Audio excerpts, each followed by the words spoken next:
আজকে আপনাদের কাছে আমার একটাই প্রশ্ন, বিশেষ করে যারা বাইক রাইড করে বেড়ায় তাদের কাছে আমার বিশেষভাবে প্রশ্ন যে আপনি কোন বাইকটা চালান। আর প্রধান কথা হচ্ছে বাইক তো অনেকগুলাই আছে, পালসার, অ্যাপাচি, 4বি, মনোটন, জিক্সার, নেকেড, অনেক কিছু আছে। তো আপনার মাঝে মানে আপনার ধারণা থেকে কোন বাইকটা সেরা আমাকে একটু জানাবেন, কারণ আমি অলরেডি মনোটন চালাই। তো এই মনোটনটা আমার খুব প্রিয় একটা বাইক ছিল, অনেক শখের একটা বাইক ছিল, কিন্তু এর পেছনে যে পরিমাণ খরচ রে ভাই সে বলার মতো নাই। খরচ বলতে আমি তেলের মাইলেজটা নাই বাদ দিলাম, অনেকে জানে যে 40 কিলো করে মাইলেজ যায়, কিন্তু আমি পাচ্ছি 30, 32, 35। তাতে আমার কোনো আফসোস নেই।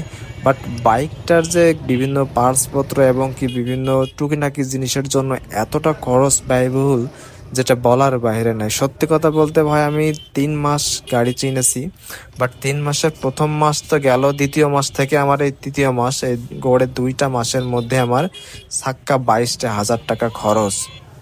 তাহলে ভাবেন কি পরিমাণ এই অবস্থা একটা মনোটন বাইক কিনে। তো যাই হোক, জীবনে সব কিছুই করবেন, বাট কখনো বাইক কিনলে মনোটন বাইক কিনবেন না। আমি তো একবার বিপদে পড়ছি, চাই না আমার মতো কেউ আরও বিপদে পড়ুক।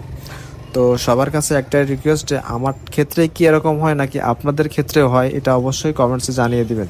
ধন্যবাদ সবাইকে।